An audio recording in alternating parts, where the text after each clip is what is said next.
2014 타경 11152 경기도 평택시 청북리나 상계리 나와서 지목이 이게 뭐야? 전으로 해서 162평인가가 나온 겁니다. 근데 이것이 평택에가 이제 가격이 안 떨어지는데 조금 떨어져 보면 이게 평택이 나오기만 하면 나가는 곳인데 이게 여기 사거리 있는데 이게 코너 땅이잖아요.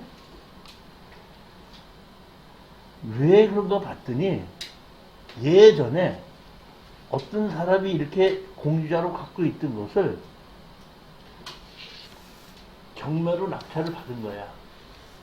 근데 그 경유로 낙찰 받은 사람이 41명 지분을 낙찰 받은 거야. 그러니까 여기 한 사람 지분을 경매로 나온 걸 41명이 낙찰을 받고 그 41명은 반을 갖고 있고 나머지 반을 갖고 있는 게 다시 경매로 또 나온 거예요. 그러다 보니까 43분의 1명 지분이 경매로 나온 거예요. 42명이 지분을 갖고 있고 또 한, 그러니까 2분의 1 지분을 42명이 공투를 낙찰을 받았어. 그 다음에 나머지 2분의 1 지분을 한 사람이 갖고 있던 게 나온 거다 보니까 서류상으로 보면 43명이 갖고 있는 거야. 이해하셨죠? 제가 가만히 봤더니 수원 어딘가에서 경매학원에서 공투를 한 거거든요, 이거 보니까. 했는데 제가 보기에는 평택이 좋다고 해서 공투는 해놓고 그 원장님이 지분 경매 뒤처리하는 건 잘 모르는 모양이더라고. 사놓고 2년인가 3년이 지났는데도 사놓고만 했지 뒤처리는 못했어요. 그러니까 내가 판단해 볼 때는 서류상으로는 43명이지만은 그 사람들은 같이 공투로 샀기 때문에 한 명 한 명 2분의 1, 2분의 1인 거야. 그렇지. 내가 판단하기에는. 그러니까 이거 삽시다 이렇게 했더니 우리 수강생 한 분이 샀어요.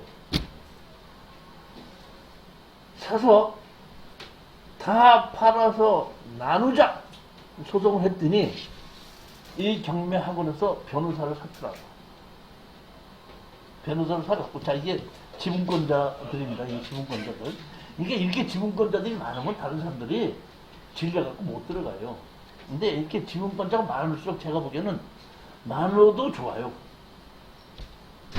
그 많으면 왜 좋냐? 한 번 더 떨어져. 그러니까 마진이 더 많아요. 근데 뒤처리하는 거는 크게 문제될 게 없어요. 그러니까 송달료가 좀 더 들어갈 뿐이지 크게 문제가 되지 않거든요. 제가 해보면. 근데 이렇게 지분권자가 많다 보니까 했는데 공유물 분할의 청구서를 우리가 집어넣습니다. 다 팔아서 어떤다? 돈을 나눠자. 그랬더니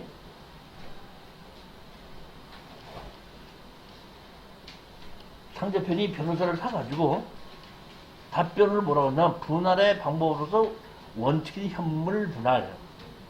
공유물 분할 방법 중 현물 분할이 원칙이라는 것이 왜? 민법 제229조와 관련된 대응으로 현물 분할이 타당합니다. 더욱이 채권 행사를 하지 못해 공유물 분할한다면 강제로 분할한다는 것은 모순적인 주장이라고 합니다. 이게 뭐야?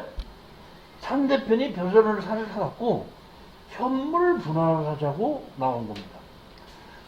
현물 분할을 해도 우리는 어려울 것이 없습니다. 다시 말하면 땅 있고 건물이 없이 땅만 나오면 현물 분할이 원칙이에요.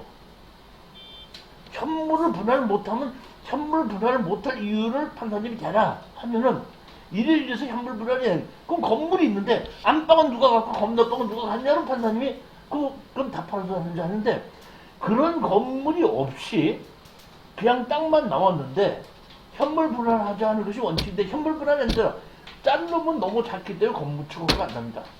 자르면 돌아가 없기 때문에 뭐 안 됩니다. 이렇게 이유가 될 때는 현물 분할을 하지 않고 현금 분할을 합니다. 그렇지만 그렇지 않을 때는 현물 분할하는 것이 원칙입니다. 그러면서 자기네들이 어떤다? 요렇게 잘라서 자기네들이 가를 갖고 우리는 나를 가지라고 어떤다? 이렇게 제안을 했어요. 그럼 우리가 다시 역제안을 했죠. 우리가 가를 갖고 네가 나를 가져라. 이렇게 했는데 무슨 문제가 생겼냐면, 제가 보기에는 여기에 그 경매학원의 원장이 현물 분할을 하자고 하는 것 자체가 내가 보면 좀 경험이 없는 사람이야. 이건 그냥 통째로 다 팔아서 돈으로 나누면 세상 편하는 겁니다. 그렇잖아. 이거 뭐 현물 분할하는 게 뭐, 자기네들이 현물, 자기네들도 40명이 투자를 할 거 아니에요. 투자하면 어떻게든지 팔아야 될 거 아니에요. 팔아도 평택은 경매로 팔아도 된다? 산 때보다 2, 3년 지났기 때문에 올라간 건 맞습니다. 그런데 여기서 어떻게 한다? 우리가 다시, 그럼 우리가 건너 쪽을 가질 테니까 니네가 안쪽을 가져라. 이렇게 했더니 다시 그쪽에서 나왔어. 경매로 팝시다. 그러니까 내가 보기에는 그 투자자들이 의논을 할 것 같아. 그리고 누가 얘기했겠지. 뭐 경매로 판다고 해도 뭐 소리 날 거 없지 않느냐. 팔자. 하다 보니까 다시 그쪽에서 어떤다? 경매로 팔자. 그러니까 그럼 좋다. 경매로 팔자. 이거 경매로 팔아가지고 나왔는데도 불구하고 이득이 이건 생긴 겁니다. 그만큼 어떤다? 평택이라는 곳에 거기 올라갔기 때문에.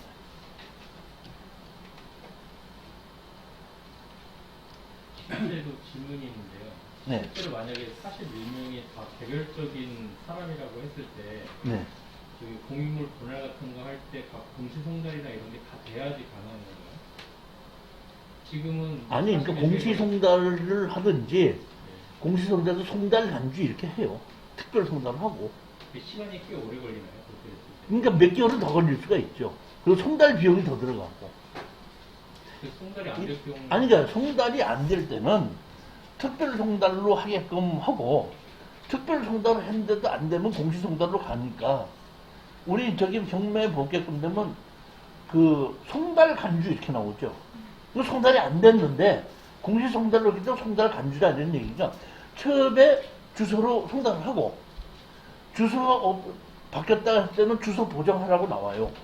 그럼 주소 보정은 우리가 그 사람이 주민등록지가 여기 소송을 하는데 그 주민등록지를 가르쳐 달라 그러면 법원에서 현재 있는 주민등록지를 가르쳐 줘요.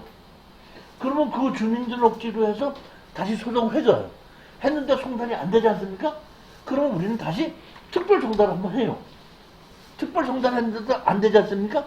그 이렇게 했는데 특별 송달 했는데 송달이 안 되니까 공시 송달을 해달라 하고 우리가 법원에다 얘기하면은 특별 송달까지 했는데 그 사람이 주민등록상 거기 살고 있는 곳입니다. 거기다가 송달을 하고 특별 송달을 또 했는데 그래도 거기에 거주하고 있지 않다면 그 사람은 주민등록지를 가짜로 만들어놨다는 얘기죠.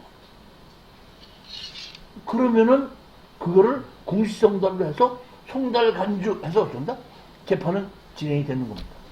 혹시 저 지분자가 외국에 가는 경우기 때문에 보니까 그런 경우 어떻게? 어떤 거요? 외국에 지분자가 영주국 가고 외국에 살고 있어요. 외국에 가 있을 때도 송달을 할 때는 자기가 여기 국내에 송달했을 때 어느 어디 지정을 하게끔 돼 있어요. 그러니까 그렇게 외국에 있고 어디에 있다는 걸 우리가 법원에다가 입증을 하면 돼요.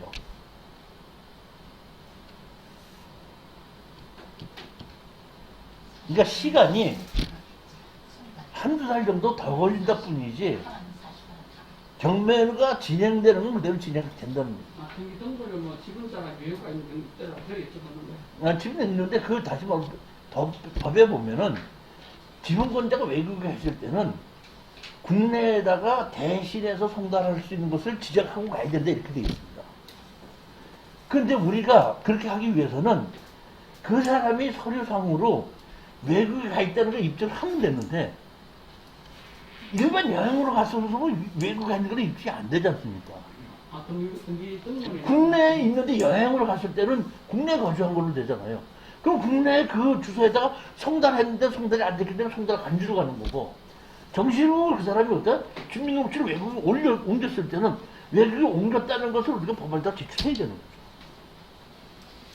질문 시간을 얼마큼 더 해야 될지 모르겠는데 예를 들어 종중 땅 같은 경우는 지금 제가 질문 드린 게 사실 그런 거거든요. 종중 같은 경우는 앞에 선대분이 돌아가시면 그 밑에 자식들이 계속 갔잖아요. 그걸 이제 수개 신청이라고 해서 네. 상속자를 찾게끔 되는 거예요. 근데 그게 한 2대만 내려가면 그 상속자를 다 찾아야 되잖아요. 네.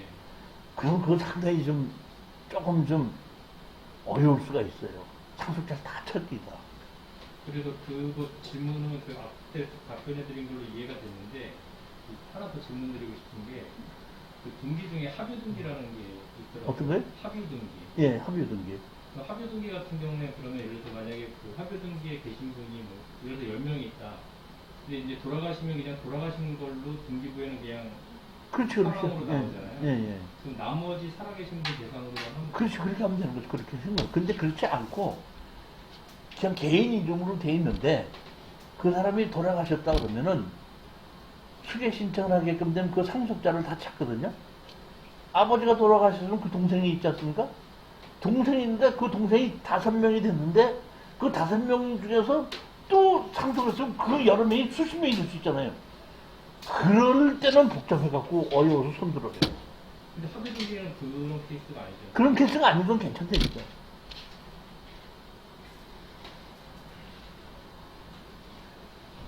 2016 타경 9075 충청남도 선산시 부성면 강수리 토지 건물 지분 매각입니다.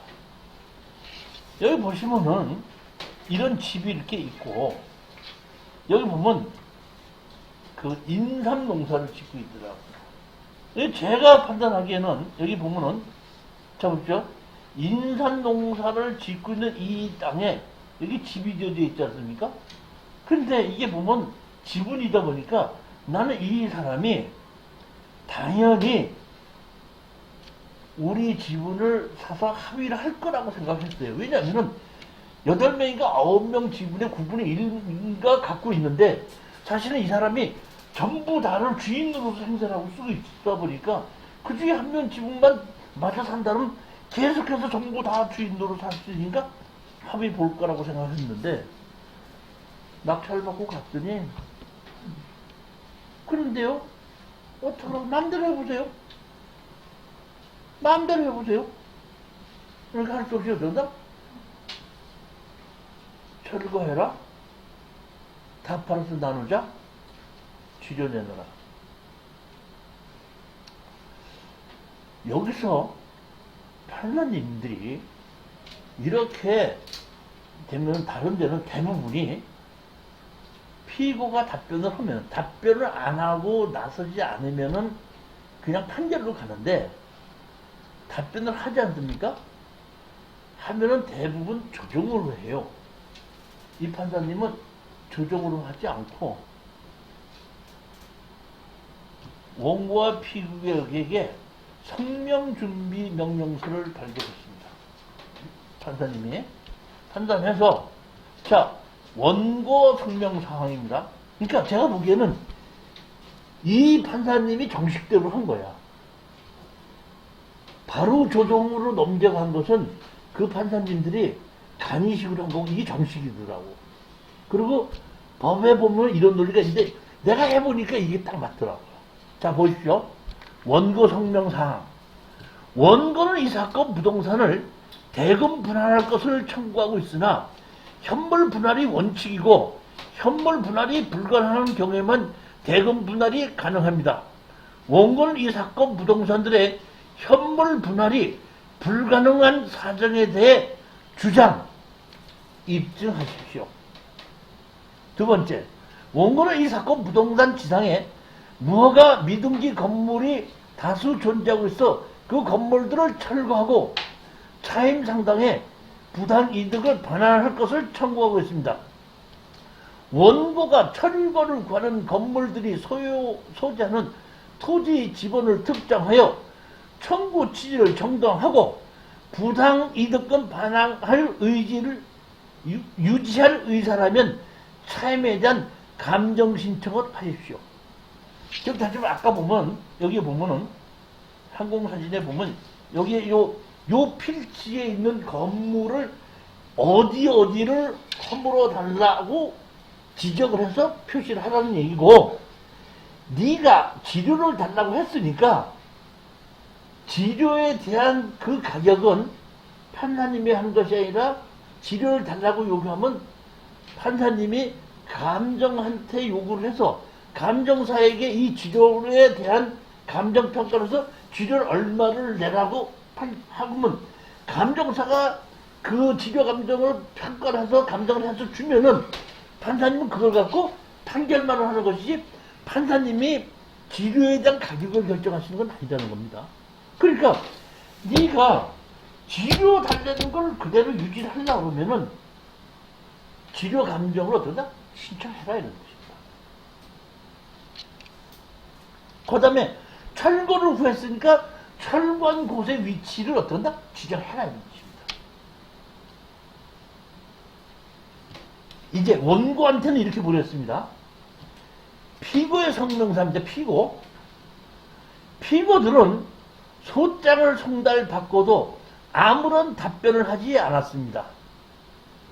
피고들이 바라는 공유물의 분할 방법을 밝히시고 원고의 지분을 매수할 의사가 있는지 여부도 어떤다? 밝히십시오. 원고는 피고들에게 이 사건 부동산 지상 미등기 무허가 건물의 철거를 구하고 있습니다.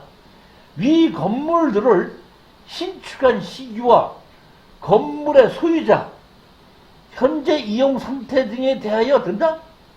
밝혀주십시오. 제가 보기에는 상당히 맞는 얘기예요. 이게 보면. 그러니까 우리가 소장을 내가 건물 철거하라, 지료를 내놔라, 다 팔아서 나누자. 이렇게 소장을 냈더니 원고한테다가는 현물 분할이 원칙인데 다 팔아서 현금으로 분할해야 되는 이유를 입증해라. 두 번째, 건물 철거하라는 것은 어느 필지에 어떤 건물을 얼만큼 철거하는지 어떻게 위치를 지정해라. 내 땅을 사용하고 지료를 내놓고 있으면 지료 감정을 신청해서 실질적 네 땅을 쓰고 있는 비용이 얼마인지를 어떤다? 요구를 해서 감정 평가를 하게끔 해라.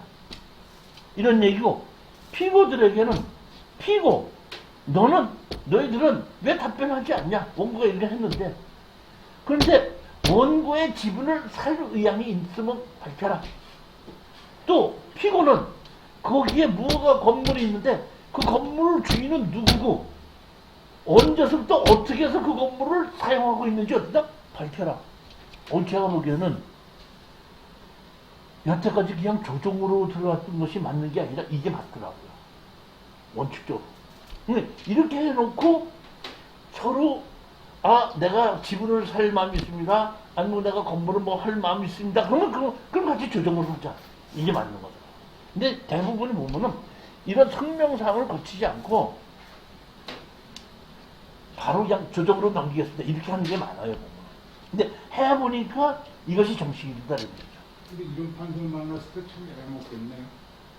아니 애먹는 것이 아니라 어디로 갖다 지정해서 철거해달라고. 아니 그러니까 그거는 우리가 할 때 측량하는 곳에다가 그 우리 건물이 있는 것을 현황 측량을 해 주십시오 하고 신청하면 측량사 가서 현황 측량해서 첨부해줘요.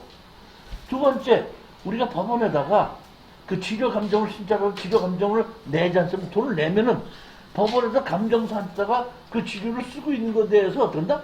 감정을 해라고 해서 해줘요. 그거 보면. 그러니까 우리가 이걸 할 때는 보면 돈도 별로 남지 않는 것에 현황 측량해준 비용이 또 들어가죠? 지료 감정 신청이 또 들어가는 거예요, 보면은. 근데 우리가 일반적으로 생각하는 그러니까 크게 해서 돈이 좀 남는 것 같으면은 그런 돈이 들어가도 되는데 돈 한 500만 원, 600만 원 남겠다고 들어갔는데 지료 감정하려고 100 들어가지 뭐 또 지료 감정 청구하려고 몇백 들어가지 그러면 남는 돈이 그걸로 다 떨어지는 거지. 보면. 그럴 수 있다는 겁니다. 지금. 그 생각을 하셔야 된다는 겁니다. 위 사건 협의 서면입니다. 뭐라고 그러니까 이렇게 성명서를 냈더니 지분권자들이 이렇게 얘기를 했습니다.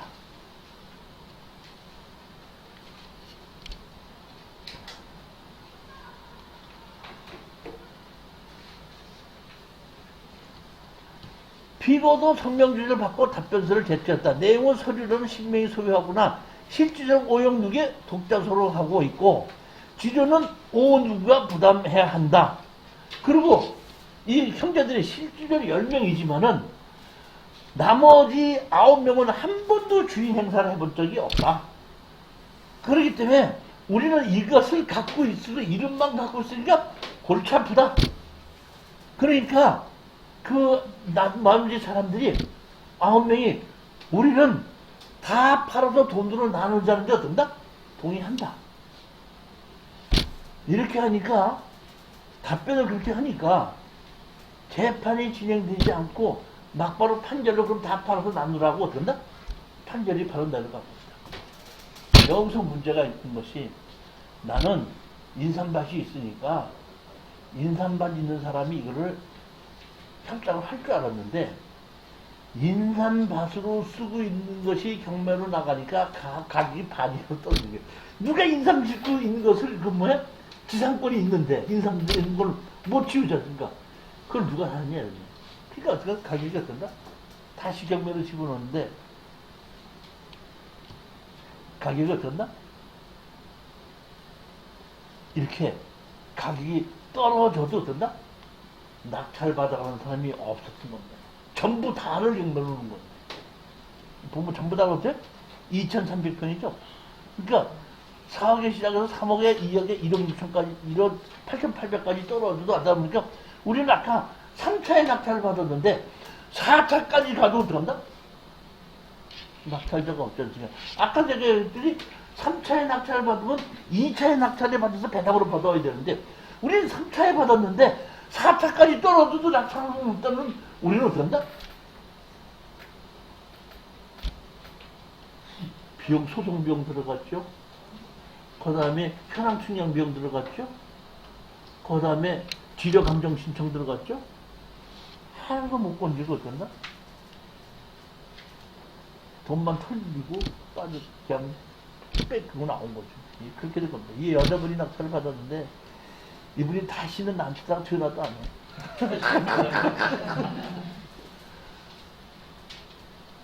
그럼 인삼까지 다 나가는 거예요? 예? 인삼까지 다 팔아요? 그럴 때는? 아니 인삼은 못 파는 거죠. 6년 동안 네, 6년 그 사람이 다 할 때까지는 못 하는 거죠. 그러다 보니까 전부 다를 경매로 팔자고 하더라도 3차에도 안 팔리더라 이런. 내가 이거는 인삼밭이 있기 때문에 이제 협상을 할 줄 알았는데 협상이 안 되다 보니까 결국 다 팔자고 하다 보니까 우리는 3차에 샀는데 4차에 가도 안 팔리니까 우리는 뭐 손해본 거 아닙니까?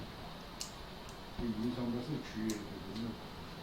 그렇죠. 제가 보면 조금 좀 이런 것이 협상이 안 됐을 때 아까도 말씀드렸지만 우리는 협상을 바라고 샀는데 협상이 많이 안 되게끔 되면 경매로 팔았을 때에 우리가 배당으로라도 이득이 남을 수 있겠는가를 한번 최악의 경우 거를 한번 생각해보고 입찰에 들어가야 됩니다. 저희들은 다르죠. 2016 타경 10211 강원도 속초시 노악동 이때만 해도 제가 이 경매에 대한 지분 경매에 대한 것이 실력이 좀 지금보다 훨씬 부족했을 때입니다. 이게 몇 년도 사건이죠? 16년 지금 몇 년 됐죠? 4년 됐죠? 지금 생각해보면 이게 참 돈을 벌 수 있었던 건데 그걸 그렇게 못 벌었었습니다. 자, 이거 한번 보시겠습니다. 이게 토지 건물 2분의 1 지분 매각이에요. 지분 매각인데 등기부 등본을 보니까 형제들이 같이 갖고 있었더라고. 그리고 여기는 보면 노악동이라는 것은 속초에서 상당히 좋은 거고 동네고 이렇게 다시 말하면 거기에 잠자는 사람을 빌려줄 수 있게끔 동네가 그러니까 다시 말하면 뭐라 그러죠 그거를? 민박을 할 수 있게끔 만들어져 있는 그 집이 2분의 1 지분이 경매로 나온 거예요. 상당히 좋길래 낙찰 받으라고 했습니다. 집도 좋고 동네도 좋다. 그리고 속초라는 곳에는 이게 좋게끔 되면 신권으로 나가요. 그러니까 한 번 떨어진데 누른다? 사라 그랬고 저는 이것이 협상이 될 거라고 생각했습니다. 낙찰 받은 사람이 30대 후반의 남자가 받았어요. 갔다 오더니 나보고 그러더라고. 교수님, 가봤더니요. 낙찰 받고 가봤더니요. 거기 거주자 아무도 없어요. 비어있어요. 협상할 사람이 없어요. 자, 지금 만약의 경우에 이렇게 낙찰 받는데 집이 거주자가 없다. 협상을 할 사람이 없다. 하면 어떻게 해야 돼요? 어떻게 하실 거예요? 어떻게 해야 돼? 우리 소유자를 찾아야죠. 뭐. 지금 여기 계신 분들 낙찰 받았는데 거주자가 없으면 어떻게 되는 거 지금 몰라요? 그러세요? 사장님도? 사장님은? 사장님도 몰라요? 사장님은? 몰라요? 이번쯤은 또 이거. 아니 제가 얘기했잖아. 여기 어떤 주인이 없으면 전입하라고. 전입하라고. 그러니까 들어가라고. 대학령 전입해서 들어가는 거 거주하는 거예요. 하게 토지가 뭐 거주하고. 시간이. 나머지 지분권자에다가 다 팔아서 나누자고 하면은 손님의 세입자가 있는 거 아니에요. 그럼 다른 사람이 못 들게끔 해서 나머지 지분을 어떤다? 내가 낙찰을 받아서 제3자에게 팔면 되거든요. 근데 이때만 해도 제가 그 생각은 못했어요. 그냥 어떤다? 할 수 없지 뭐. 그럼 다 팔아서 나누자고 그 협작할 사람이 없으니까 다 팔아서 나누자. 다 팔아서 나누자고 했더니 그냥 신권으로 가져갔어요. 그러니까 위치 자체는 좋은데요, 내가 여기가. 근데 그렇지만 신권을 나누고 갔어도 뭐 저기 뭐야 70%까지 떨어지게 신권으로 가져갔어도 뭐 왔다 갔다 차비 쓰고 못 쓰고 하고 등기 이름을 하고 나면 크게 남는 게 없어요. 배당으로 받아오는 것은 크게 남는 게 없는데 제가 나중에서야 이렇게 집이 있을 때는 비어 있을 때는 전입을 시켜놓고 대항력 있는 걸 만든다든지 다 팔아서 입주를 하단 말이죠. 하든지 아니면은 우리 지분권을 가등기를 쳐놓고 경매를 치고든지 이러한 방법을 쓴다는 것은 이후에 알았어요, 제가. 그렇지만 하여튼 이것도 다 팔고 나서 신권으로 나가서 팔리긴 팔았지만은 마진이 그렇게 썩 많이 남지는 않았어요. 여기 이렇게 저기만 민박으로 이렇게 빌려줄 수 있게끔 만들어져 있는 그 집이야. 방도 몇 개씩 있더라고. 교수님 가등기를 쳐놓고 다시 경매를 넣네.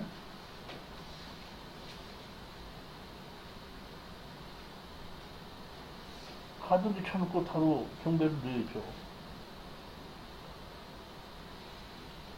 지분인데 그 지분 말고 나머지 사람들은 뭐가 있어야 되는 거 아니에요? 경매를 내면. 아니 지금 아까도 말씀드렸지만은 현물 분할을 해야 되는데 현물 분할을 할 수가 없잖아요. 그러니까 현금 분할하자는 게 다 파는 거 아닙니까? 다. 우리는 반을 사갖고 다 판다 이런 얘기예요. 그러니까 한 번 떨어졌을 때 70%를 샀는데 다 팔아서 어떤 사람이 90%든지 100%를 사가지고 그 차익이 남는 거잖아요. 근데 예를 들어서 내 지분에다가 내가 가등기를 해놨다고 가정합시다. 이분의 1이 가등기가 있죠. 그럼 낙찰 받는 사람이 가등기 인수를 해야 되죠. 네. 그러면 반만 사는 거지 반은 못 사는 거 아니에요. 쉽게 얘기하면은. 그럼 반 가격으로 전부 다인데 반 가격으로 떨어져야지 다른 사람이 마진이 나올 거 아닙니까? 그러면 일단은 반 가격으로 떨어질 거 아니에요. 그러면 내가 사버리면은 그 나머지 지분을 반 가격에 사는 거 아니에요. 그렇게 해서 그걸 두 개 합쳐서 정상적인 가격이 90%면 팔아도 돈이 되는 거 아니에요. 사람이 없다 그러니까 사람을 어떻게 성장시키려면 그 없고. 아니 사람이 없다는 얘기는 여기에 보면은 이렇게 집이 있는데 거주자가 없다는 걸 합작할 사람이 없다는 얘기지 거주자가 집이 없는 건 아니잖아. 거주자가 그럼 가서 살고 있는 사람이 있으면 협상을 해서 야 너 내 집을 살래 이렇게 하려고 했더니 사람이 없으니까 협상할 당사자가 없는 거 아니에요. 그러니까 협상을 못하니까 할 수 없이 어떤다? 정말로 다 팔아서 나누자고 어떤다? 던질 수밖에 없지 않나 이런 일이죠.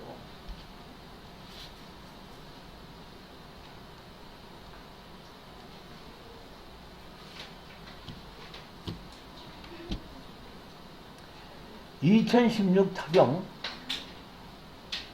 33153 토지 지분 매각입니다. 2분의 1 지분으로 경매가 나왔습니다. 경매를 낙찰을 받고 보면 여기에 보면 이 집이 이런 집이 하나가 있고 그다음에 이런 집이 하나가 있었는데 이 집은 거주자는 없고 이 집은 거주자가 있었습니다. 제가 판단하기에는 이 지분권자들이 여기 이렇게 있으니까 요 집이 앞에 있고 요 집이 저기 뭐야 아까 빨간 집이고 요 집은 창고 같은 집이에요. 근데 요 집은 다 팔아서 나누자고 하든지 이 빨간 집에서 사는 분이 내가 보면 무허가 건물이다 보니까 건물 철거하고 나가라. 그리고 집으니까 반 나누자 하면 이분들이 협상을 할 걸로 생각을 했거든요. 했는데 낙찰을 받고 잔급을 내고 나서 보니까 경매가 나올 때는 주인이 둘이다 보니까 2분의 1, 2분의 1씩 2분의 1이 나왔는데 경매가 진행되고 우리가 잔급 낼 때는 둘이서 합의를 해서 이 땅을 잘라놨더라고 2분의 1을. 잘라놨어. 이렇게 잘라놨어. 이렇게 잘라놓고 이렇게 잘라놓고 여기가 진입도로가 있는 데는 지네들이 갖고 415-3을 그 지분 낙찰가로 만들어 놓으니까 지분을 산 게 아니라 415-3을 사게 되는 거야. 무슨 얘기 이해가셨습니까? 네. 그래서 제가 여주시청에 가서 이거 경매로 집어넣는데 왜 달랐느냐 그랬더니 이렇게 보더니 진짜 경매로 진행됐네. 아 그래도 지분권자들이 잘라달라면 우리는 잘라줄 수밖에 없습니다. 그러니까 그 시청에 있는 지적관들이 잘못해놓고 그럴 수밖에. 왜냐하면 경매가 진행되면 압류했죠. 압류해놨으면 압류해놓은 다음엔 압류하고 경매를 집어넣으니까 압류 이후의 행동은 하면 안 되는 겁니다. 그러니까 지적구에서 이거 압류됐고 경매를 집어넣기 때문에 분할 안 됩니다. 이렇게 해야 되는데 그거 안 해놓고 어쩌다 분할을 그냥 해놓고 내가 가서 왜 이걸 경매를 집었는데 압류를 하는데 이거를 분할했냐 했더니 압류해나마나 지분권자들이 와서 분할을 합의했으니까 분할해달라면 우리는 분할해 줄 수가 없습니다. 이거 답답하더라고요. 그래갖고 경매 진행되는 법정에 갔죠. 법원에 가서 내가 물어보지 이렇게 잘라놓으면 이거 어떻게 되는 거냐 했더니 이렇게 보더니 아이 염려하지 마시오. 왜요? 그랬더니 경매가 진행될 때는 압류했기 때문에 이렇게 잘라놨더라도 우리가 415-3을 산 게 아니라 415-3의 2분의 1 이것도 2분의 1 양쪽 잘라놔도 양쪽에 다 2분의 1씩이고 세 개를 잘라놓으면 세 개 다 2분의 1이니까 염려하지 마십시오. 그래서 그렇게 됐고 나서 잘났다고 하더라도 문제되지 않고 양쪽 두 필째 다 지분이 2분의 1인 겁니다. 이해하셨죠? 아무 상관없네. 이제 자 그래가지고 양쪽 다 이제를 건물 철거해라 지려내놔라 소송을 했습니다. 그랬더니 이게 사돈끼리 같이 2분의 1씩 샀던 거지만 근데 그 사돈 쪽에 한 명 있는 사람이 변호사더라고. 그러니까 이렇게 보더니 우리 소장들 보더니 이거 저도 사돈이 돼서 어떻게 하자고 할 수가 없는 입장이었는데 이렇게 소송이 돼서 이렇게 됐으니까 나도 법으로 이렇게 됐으면 어쩔 수 없지 않느냐고 사들한테 얘기할 수 있으니까 그대로 그냥 가고 이거 무슨 법무사한테 소송을 맡기십니까? 이거 내가 변호사한테 내가 해야 되는 거 아닙니까? 이래가지고 마무리는 내가 못했습니다. 그쪽으로 넘어가는 바람에 그쪽으로 하겠다는. 근데 여기까지는 제가 알죠. 여기를 건물을 철거하고 나가라 지려내놔라 해갔더니 여기 아까 빨간 집이 있죠. 벽돌집에 살고 있는 분이 법원에 나왔어. 나왔는데 한 60세 후반 되는 어머니와 40세 되는 아들이 같이 나왔는데 40세 되는 아들이 장애자더라고요. 그러고 나와서 얘기하는 겁니다. 그 60대 후반 된 엄마가 우리는 어두 갈 데 없어서 여기에 살고 있는데 뭐 나가라 그러면은 나가겠지만은 건물은 우리 거고 여기서 살았으니까 건물병을 좀 주십시오. 이렇게 된 겁니다. 판사님이 이렇게 보시더니 좀 줘야 되지 않겠느냐. 1,500만 원을 주는 걸로 할 수 없이 거기에 살고 있는 사람이 너무 없어 보이니까 우리 여기 저기 낙찰받은 우리 이 수강생도 치과 의사야. 부부가 치과 의사야. 여자 치과 의사고 남자 의사도 좀 여유가 있는 돈을 투자했는데 그렇게 나오니까 어쩐다?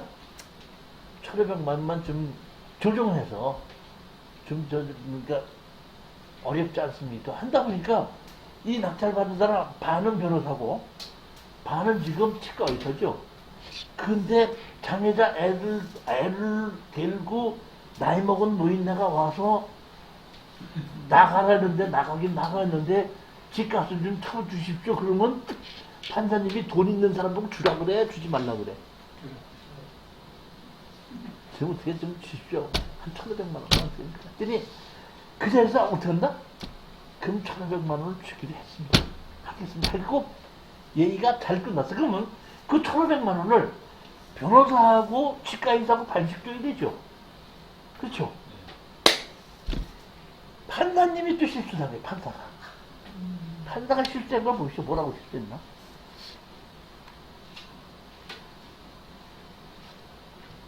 결정사항입니다. 결정사항. 별지 목록 기재 각 부동산을 경매에 붙여 그 대금에서 경매비용을 공제한 나머지를 원고 누구누구에게 4분의 1, 누구누구에게 4분의 1, 조옥자 누구에게 3분의 1 비율로 분비한다. 그러니까 다 팔아서 나누자는 것에는 동의를 했고 거기에 있는 그러니까 다 필요하니까 여기 부부가 같이 들어갔거든요. 공유로. 그러니까 그걸 다 팔아서 그거를 분할해라는 것까지는 오케이 한 거야. 근데 조정실에서 거기에 거주하고 있던 사람한테다가 그 장애자를 데리고 나온 엄마한테다가 1,500을 주라고 했잖아요. 그거를 이렇게 한 거예요. 자, 보시죠. 원고들은 피고 누구누구에 1,500만 원을 지급하고 피고 누구누구는 원고로부터 금원을 지급받은 것과 동시에 별지 목록 기재 부동산을 어떤다? 주고 나가라. 이렇게 있죠. 그럼 여기서 보시죠. 이게 판사님이 실수한 게 뭐냐면 우리 수강생 치과의사가 원고죠. 피고는 변호사가 피고고 거기에 살고 있는 사람도 피고죠. 피고 변호사한테는 우린 다 팔고 나누자고 했고 장애자는 거기서 건물 철거고 나라고 한 거 아닙니까 지금.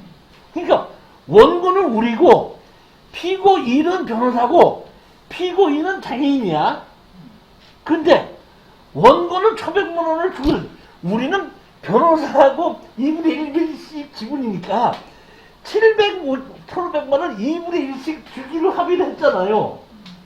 했는데 판결문은 원고는 어쩌다 피고에게 1,500을 주라니까 우리 낙찰자 치과 의사가 혼자 1,500만 원을 주니까 판결을 내려놓은 거야. 조정실에서 합의한 거 뭐 들은가? 착각을 한 건데. 무슨 얘기인지 이해가 안 가세요? 우리는 2분의 1 지분을 낙찰 받은 사람입니다. 그러니까 2분의 1 지분을 낙찰받은 사람이니까 나머지 2분의 1 지분권자한테다가 다 팔아서 돈으로 나누자 하는 겁니다. 그러니까 피고 1, 피고 2는 거기에 그 건물에 거주하고 살고 있잖아요. 그럼 거주하고 살고 있는 사람은 너 된다? 건물 철거하고 나가라고 했잖아요. 근데 철거하지 않고 건물을 우리한테 주면서 1,500만 원 우리가 주기로 했는데 원고인 내가 주기로 한 것이 아니라 변호사인 땅 2분의 1 주인과 우리가 같이 1,500을 주기로 한 거예요. 그러니까 피고 1과 원고 1이 합쳐서 피고 2에게 1,500만 원을 주기로 했는데 실질적으로 조정은 그렇게 했는데 판사님이 착각해서 판결문에서 원고는 피고에게 1,500을 줘라. 그거 다 팔아서 된다? 돈으로 나눠라. 이렇게 쓰니까 우리가 어떻게 한다? 1,500을 다 물게끔 판결문이 났잖아요. 이해가 가셨어요, 지금? 무슨 얘기인지? 할 수 없이 우리는 이 결정 못 받아들입니다. 다시 이의 신청을 한 거죠. 이해가 가셨습니까? 이의 신청을 해서 다시 재판에 다시 들어간 겁니다. 거기까지만 알고 그 이후에는 그 변호사가 다시 했거든요. 그러니까 내가 유정수 변호사 법무사한테 대한 제가 맡기라고 그러지 않습니까? 그러면 유정수 법무사가 혼자 하는 게 아니라 항상 나하고 같이 해요. 법무 그 상대편이 답변이 이렇게 왔다 그러면 어떻게 하자 이렇게 하자 하는데 그 사람이 변호사가 아니 앞으로는 내가 할 테니까 법무사 손 띄십시오. 그러니까 나도 알 수가 없는 거야. 거기까지 해서 할 수 없이 이거를 이의 신청을 다시 해서 재판에 다시 갔다는 것까지는 제가 알고 이런 사건이 났었다는 거 아는데 지금 보시다시피 감정사도 실수를 하고 등기하는 사람도 지분이 1을 넘겨서 실수하기도 하고 판사님도 실수하기도 하고 추천 물건을 하는 이종신이도 실수한다 이런 얘기예요. 그러니까 내가 실수 하나 했다고 쳐 죽일 놈이라고 하면 안 된다 이거야. 누구든지 다 실수하잖아. 감정사도 실수하고 등기하는 사람도 실수하고 판사님도 실수하지 않냐 이런 얘기 지금. 그래 안 그래요? 즉 다시 말하면 회사를 가면은 부장, 이사, 상무, 전무 이렇게 있는 것이 자기네들이 실수하지 않게 한 번씩 더 검토해보자는 거 아닙니까? 실수도 없게끔 막 해서 그런 계층에서 자기 입장에서 연구하고 갖고서 실수를 없게끔 최종적으로 가장 좋은 결론을 내리기 위해서 여러분이 검토하는 것이 제도가 있듯이 우리도 여기서 여러분이 가장 중요한 것은 이겁니다. 낙찰을 받았을 때 문제점이 있으면은 해결하자는 방법에 대해서 의논하자는 내가 항상 같이 합니다. 그런데 하자는 얘기 안 하고 네가 골랐잖아 하면은 이제 나하고는 끝나는 거야. 그럼 나는 뭐라고 해? 네가 들어갔잖아. 난 그렇게 얘기하는 거야. 네가 들어갔잖아. 난 그렇게 하는 거야. 나는 많이 골라줬어. 네가 들어갔잖아. 이렇게 얘기하는 거야. 근데 그러니까 나한테다가 네가 골랐잖아. 이렇게 얘기하면은 내가 대화를 안 하지만은 교수님 생각지 않게 이런 문제가 생겨서 이렇게 됐는데 어떻게 한다? 그래? 그럼 한번 이렇게 해보자 하고 해결하는 방법에 대해서는 같이 노력을 한다네. 근데 해결하는 방법에 대해서 의논하려고 하지 않고 네가 골랐지 않냐 그러면 나는 네가 들어갔지 않냐 이렇게 답변할 수밖에 없다는 겁니다. 언제든지 이런 일이 있을 수 있고 다음 주일에 오서 보면 진짜 희한한 일이 또 많이 있습니다. 지금도 보면 희한한 일이 많이 있지만 이 경매 보게끔 되면 다음 주에 보면 야 저런 일이 또 일어날 수도 있구나. 이런 것이 다음 주에 어떤가? 또 있습니다. 이렇게 이 경매 사건에서 아까 보면은 그 지적과에서도 경매에서 압류된 것도 자르기도 했죠. 그런 일도 있죠. 등기부 등본이 지분으로 할 때 1이 넘게끔 숫자도 잘못 써죠. 감명평가서는 20인데 앞집을 감정했죠. 판사님 둘이 다 이렇게 해놓고 어떡한다? 원주가 다 증하라고 판결을 잘못 내리죠? 이런 일들이 경매에 가서 보면은 있을 수 있는데 이렇게 많지는, 이런 일이 많지는 않죠. 그러면 이런 일을 제가 겪었다는 얘기는 얼마나 많은 경매 물건을 해봤으면 제가 이런 것을 어떤다? 경험을 해봤겠습니까? 오늘은 여기까지만 하고 다음 주에 오시면 또 다른 희한한 일이 기다리고 있습니다. 자, 안녕히들 들어가십시오. 감사합니다.